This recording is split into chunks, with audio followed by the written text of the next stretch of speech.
The Pedalshift project is sponsored by Hawbuck Dyneema Wallets. Leave the bulk at home and keep just the cash and cards you need in the super thin, ultralight wallet I carry on bike tours. Go to hawbuck.camp and get 10% off with offer code Pedalshift. Greetings and welcome to another edition of The Pedalshift Project. The Pedalshift Project is a series of conversations, thoughts, and experiments around the bike touring lifestyle. From tips and tricks to ideas on how to ride your ride. Let's shrink the world by bike. Show notes and more are available at pedalshift.net/159, and you can email the show, pedalshift@pedalshift.net, or call the voicemail hotline, 202-930-1109, and check Pedalshift out on all the socials as well. Hello, everybody, and welcome to the 159th edition of the Pedalshift Project. This is Tim Mooney. I am your humble host, back again for more bike touring goodness. I'm very excited for this show. I think I say that for every show, but I'm particularly excited about this one. It is a fun show about bicycle touring brands that you may know of. Now, just a handful of them. I've got a story about all of this in a little bit, but went on the road. We did a little remote recording to chat with some sales reps from a variety of different brands that you know about, and I just thought it was kind of interesting, and like I said, I got a story, so we'll get into that a little bit later on in the show.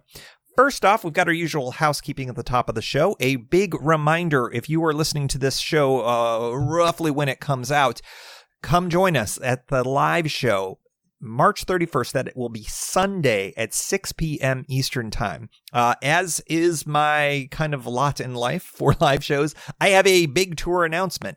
I could say big tours announcement or big tour announcements. I don't know which one would be plural in that sense, but I just nailed down another tour that I'm going to be doing kind of on the late spring side, technically. So we've got two spring tour announcements. The big one is the first one.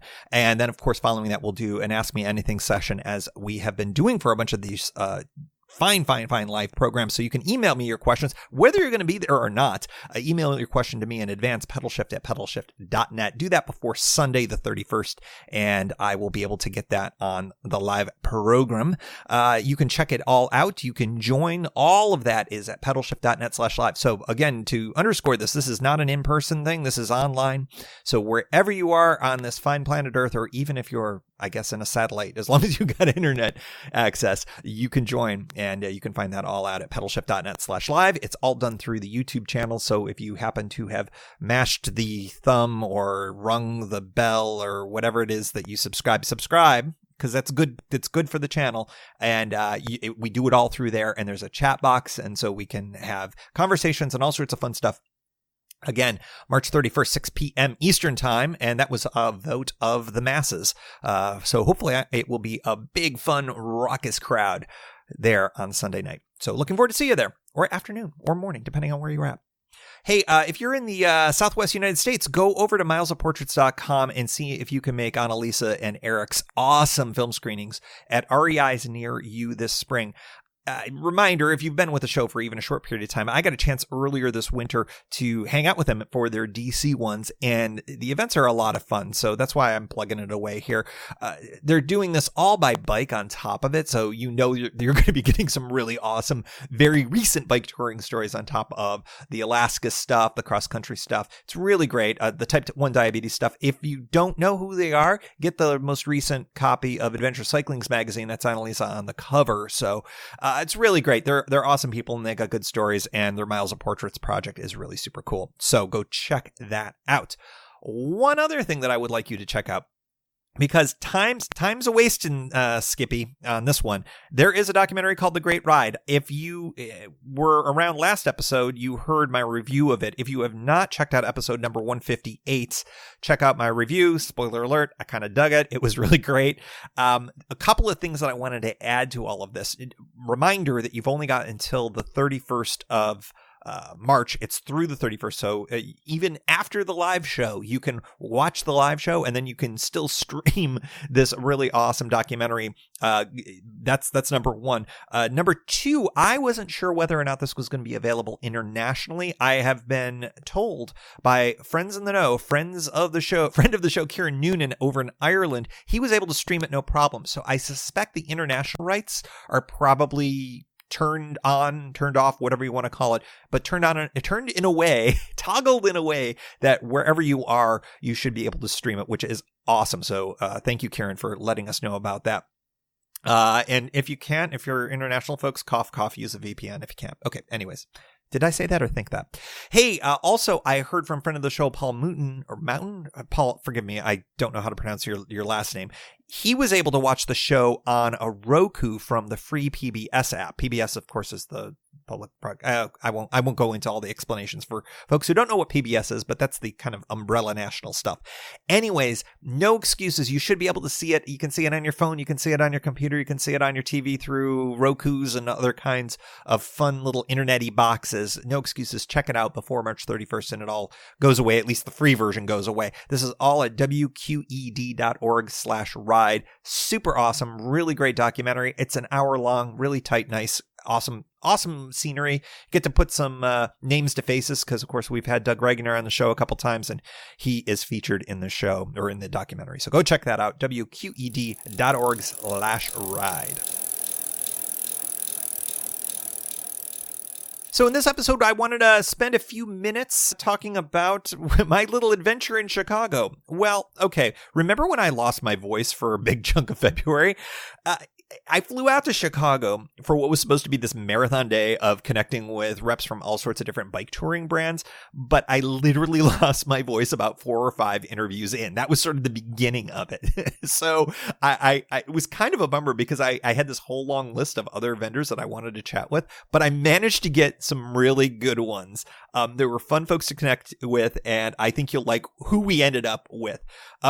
We've got, through just the happenstance of the 4 or 5 folks that I was able to actually chat with, there was a big emphasis here on folding bike brands. So we're chatting with folks from Brompton. We're chatting with a gentleman from Dahon. I've owned both bikes. I've toured on both bikes. I currently own a Brompton. And sold the Dahon to a friend of the show earlier in the run here. I've got a segment with reps from Ortlieb as well. It's a little bit of a focus on bikepacking in particular, so I think that would be helpful for folks who are kind of thinking of sticking their big toe into the water on bikepacking, or if you are into bikepacking, we talk a little bit about what Ortlieb is doing for their bags in that area. Of course, I own a old venerable set of Ortlieb back rollers. So, you've got the traditional stuff. They do the bike packing stuff now too as well.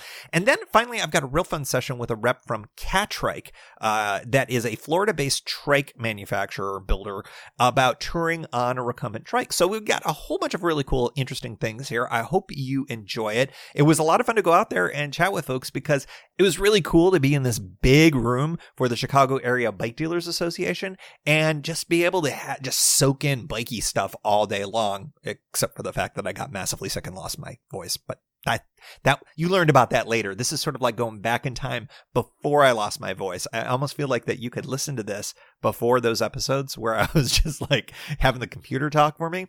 Anyways, enough of this. Let's go to Chicago circa February 2019.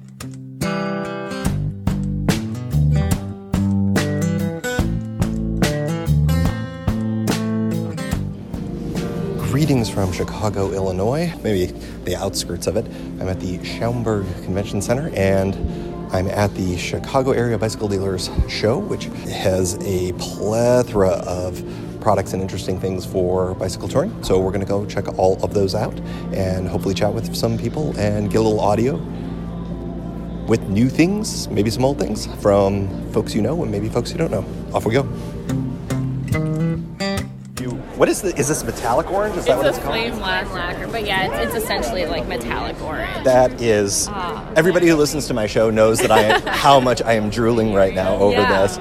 So there's also a really cool new color too that's metallic purple that is kind of like specialized in that blurple-y color a couple years ago. It's kind of like that where it changes a lot with the light and it's really cool. It's so sick. Gotcha. Yeah. Oh my god. This is, I'm losing my mind. So this is actually my favorite one of like all the new colors. It's real. Like I was walking by, I was like, "Oh, I definitely want to talk to them," and blah. But and you were talking to somebody else. I didn't want to interrupt. Then I was like, "Oh my!" I just tripped over myself. Yeah. All right. Well, okay. So obviously, everybody who's listening knows I'm at the Brompton booth. So I'm with Elspeth and Tevis. Yeah. I was gonna go. I was 50% sure I was gonna get that. What is new in the world of Brompton other than sick metallic orange colors? Yeah, so the metallic colors are definitely the most exciting thing, but we also brought our brand new Chapter 3 that Tevis is very familiar with, so she can tell you a little bit about the changes that were made for this edition of the Chapter 3 versus the previous. So this one in particular, we have like the new fabric saddle, we have really awesome new grips on it, and then there will be aluminum, I always call these wrong, clamps, which are going to be machined. Okay. So that'll be a really nice new change. There is a new suspension block and updated Kojak tires. The finish on the main frame is also new, which is, I really like. It's kind of a black. It's kind of like a matte. Black matte. Yeah, but it's textured almost even a little bit more than. It is textured. Yeah.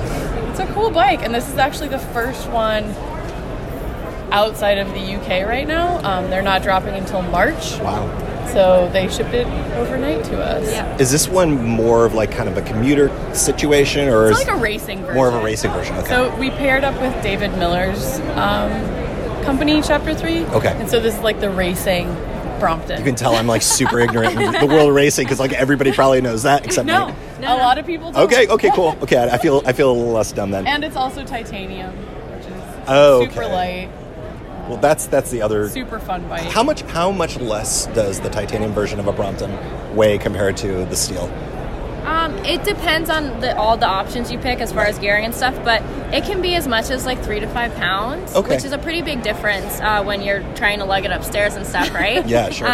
So yeah, and then the other thing that I want to say about Dave Miller in particular is he's been a huge Brompton fan for a long time. So he's a Tour de France stage winner, and I went over to London to race. We do like world championships and stuff, and he was in it, and he can get those things going. Like, you might not think that they're really fast, but yeah, when you see Dave Miller rip around on one, it's very impressive. That's awesome. Yeah. Okay, he may be fast, but I'm the guy who takes these things up Big Sur and like That's big, awesome. fully loaded with camping gear and That's stuff like awesome. that.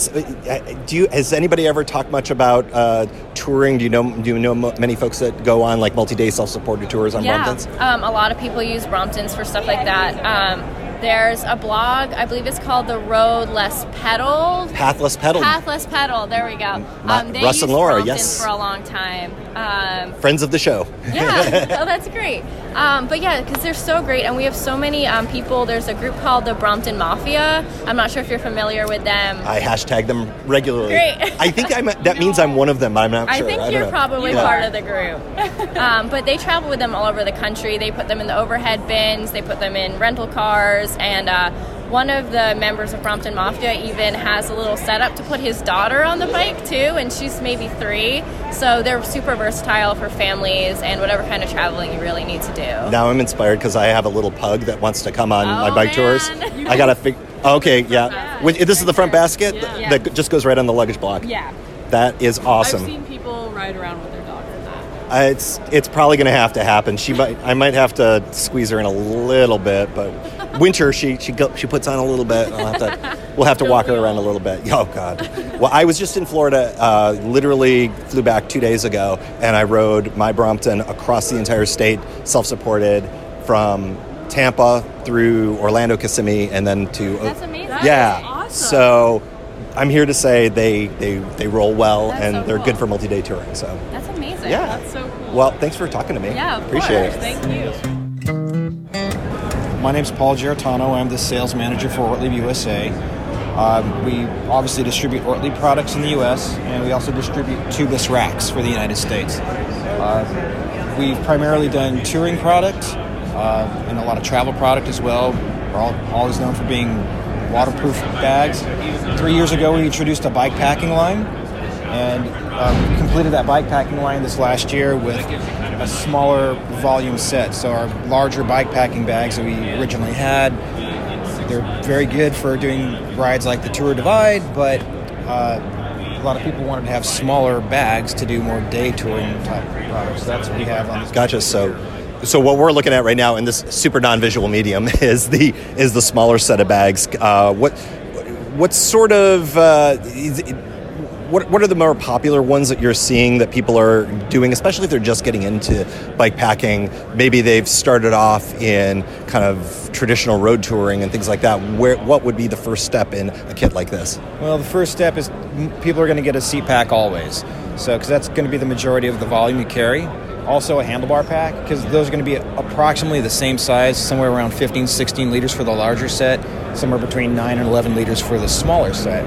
And that's going to allow people to carry stuff like clothing, food, an extra pair of shoes, maybe some, if you're packing super lightweight, you can put your tent in one of them, sleeping bag, that type of stuff. So when people expand beyond that, they'll add an accessory pack so they can have quick access to their essentials like sundries or personal protection, that type of thing. And then if they want to carry a little more product with them, whether it be clothing or food, they'll oftentimes add either a frame bag where they can put water in or front panniers. And it looks like there's a bunch of different options, especially for the frame bags and things like that you can go for something small like the one we're looking at right now. Well, I'll take a picture of this, everyone. But some of the larger ones, what's sort of the recommendation that you all give for somebody who's going out on a multi-day trek that's going to be carrying enough to be kind of self-sufficient? All right. So in terms of the number of pieces of bags to carry? Yeah. Generally going to start with 3 pieces, which is going to be a seat pack, a handlebar pack, and a frame pack. And like you said, frame pack fit can be kind of an issue because it's like fitting a pair of shoes to a foot, because every frame is different and every frame pack is different. Oftentimes the standard triangle pack doesn't fit because it just doesn't have the right profile, or the frame is too small to stuff it in there.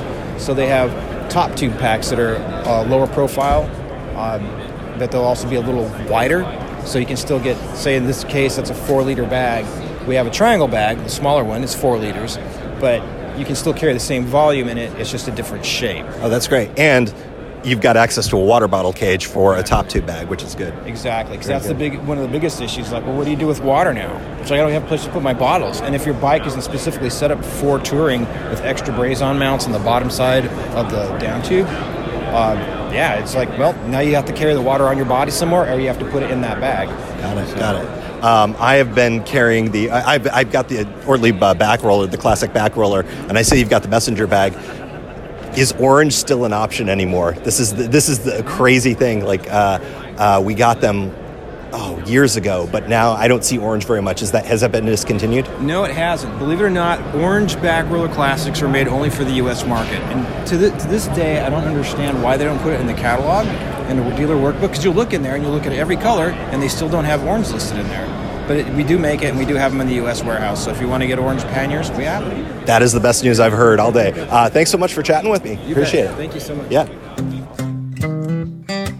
My name is Thor. I work for Dahon. So obviously my opinion is a little bit biased. The Vitesse i7 is a really sweet bike.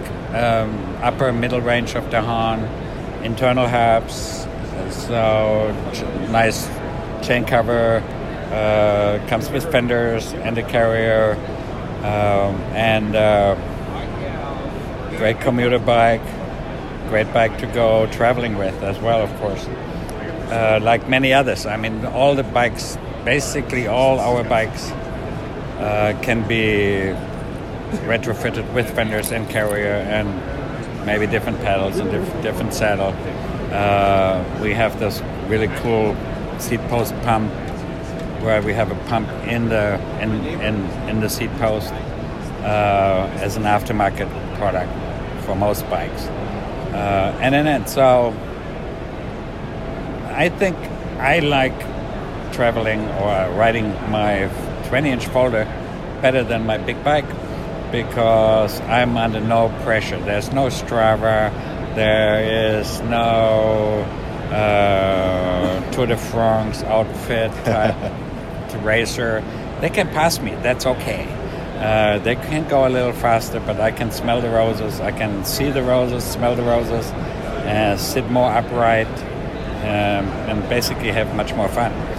And fun is actually, to me, is the most important part about bike riding. So no matter what bike you ride, as long as you have fun doing it, it's perfect. And eventually you will come to us and find out why Dahon is the market leader and why we're selling so many bikes, folding bikes, and why we do nothing else than folding bikes. Because we are like really doing this for like 38 years now, and we know a little bit about it, but still always learning more about it. So coming back to travel, we have bikes which, like the Vitesse, which is 230-pound load limit. We have other bikes like the Launch D8 or the Vibe D7, which have a reinforcement cable underneath, which can be loaded up to 250 pounds, which sometimes is important for traveling because it's not just your weight; it's also the weight of what you carry.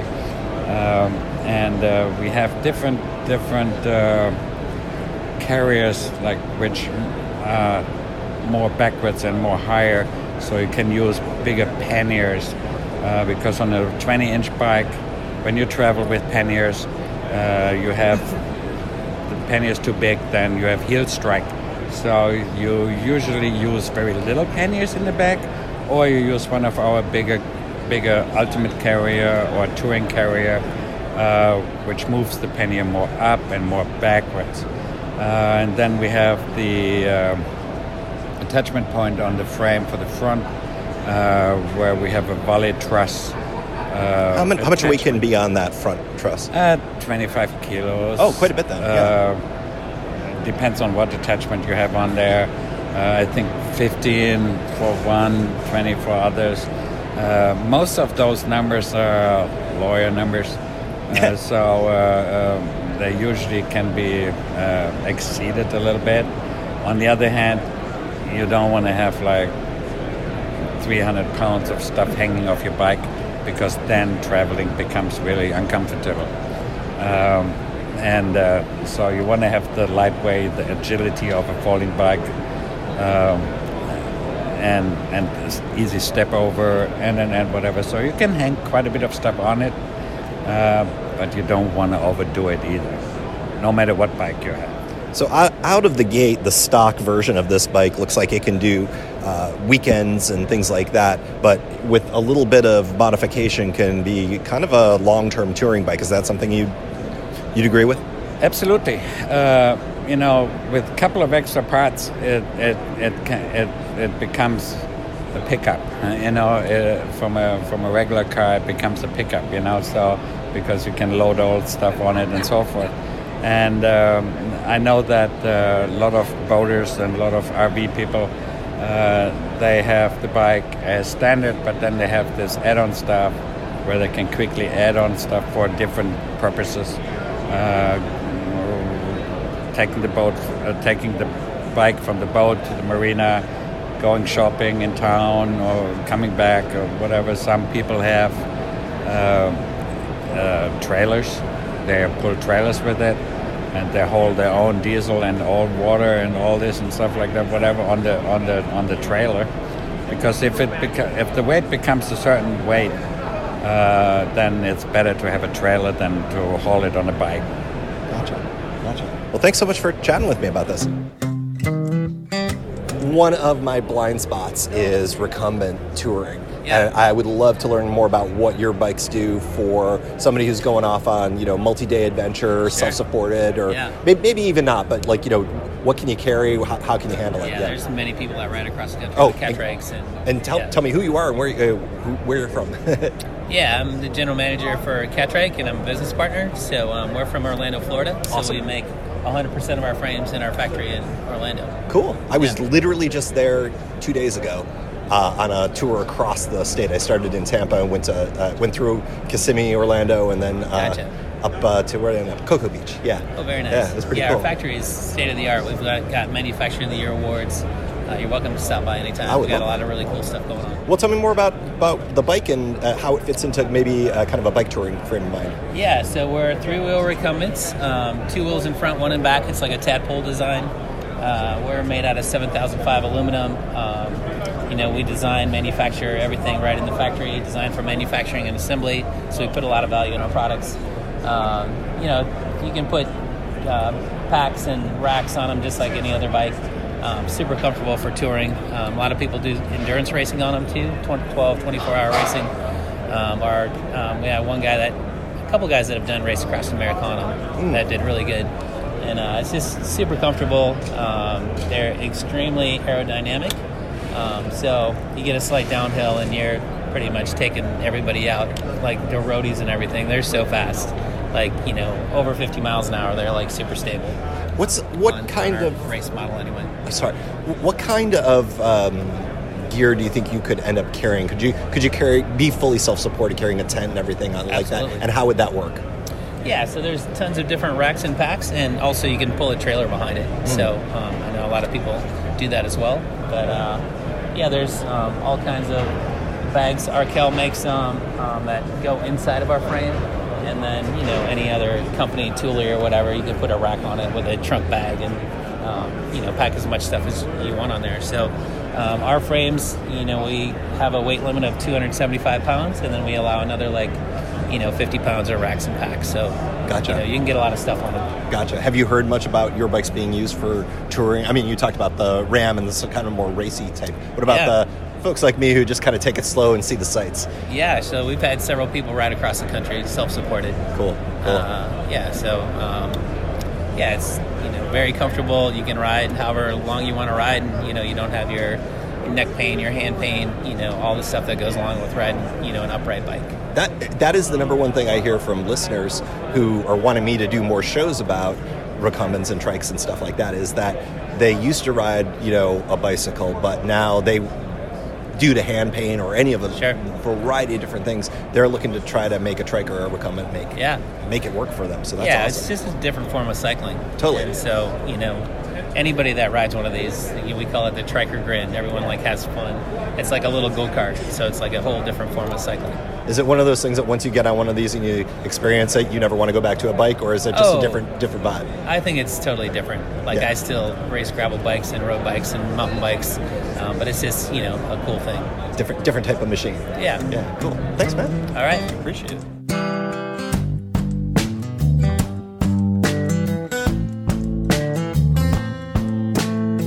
So that was a fun trip. I hope to be able to do more stuff like that in the future. And I'm really curious, are there brands or are there folks out there, reps, that you're interested in hearing from? Because I could always kind of not lose my voice and actually talk to people, more people in these various places when the next bike show sort of rolls around in my purview. It turns out that CABDA is going to be doing one on the East Coast, either late this year or early next year.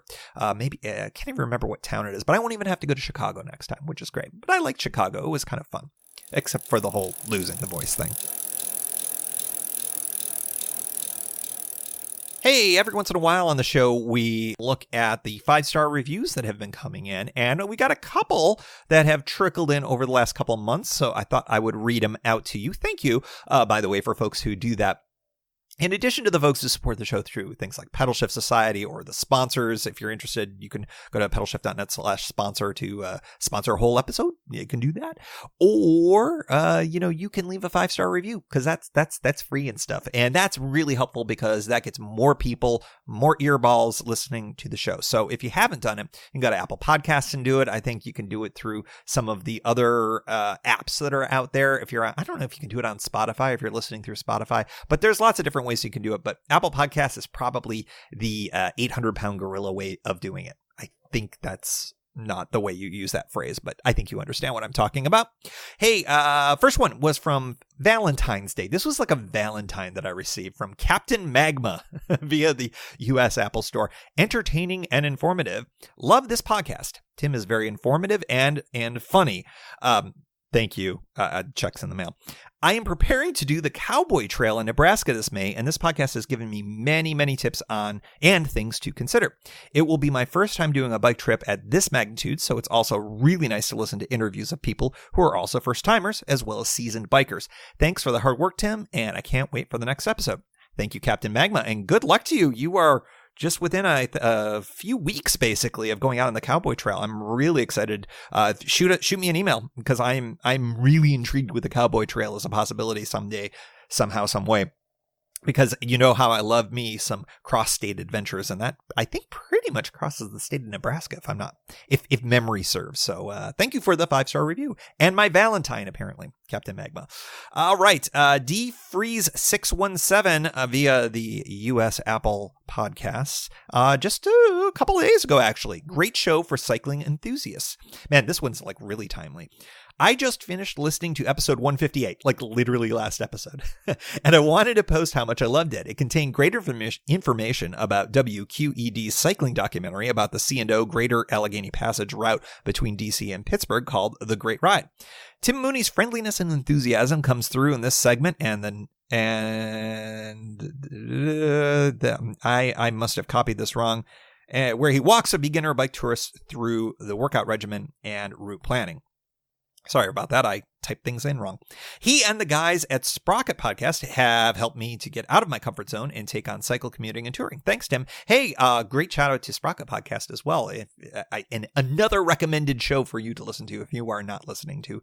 I'm going to be out there in June, it turns out. So, hey, thanks both to DFree617 and Captain Magma, both for your reviews. I really appreciate it. You know what we say around here at the Pedalshift Project. Every time there's a 5-star review for the show, an angel gets her wings. And as always, we'd like to close out the show with a special shout out to the Pedalshift Society. Because of support from listeners like you, Pedalshift is a weekly bicycle touring podcast with a global community, expanding into live shows, meetups, and tour journals. If you like what you hear, you can support the show for $5, $2, or even $1 a month. And there's one-shot and annual options if you're not into the small monthly thing. Check it all out at pedalshift.net/society. On to the society.